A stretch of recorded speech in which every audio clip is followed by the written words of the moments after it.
শত্রুর বিষয়ে কথা বলবো, যার নাম হলো লোভ। যে কোনো বস্তুকে অত্যাধিক লাভ করার যে বাসনা, যতটা লাভ করেছি ততটা যথেষ্ট নয়, আমার আরো চাই, আরো চাই। একেই বলে লোভ।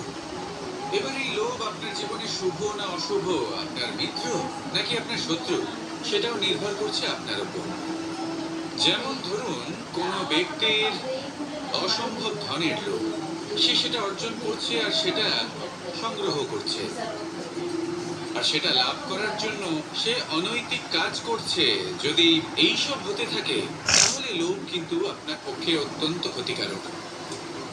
কিন্তু যদি সেই ব্যক্তি ধরুন ধন অর্জন করছেন, তার সাথে নীতিও পালন করছেন, আর সংগ্রহ করার পরে সেটা সংসারে ছড়িয়ে দিচ্ছেন, যদি এমনটা হয়, তাহলে এই লোভ আপনার বন্ধু হয়ে উঠতে পারে।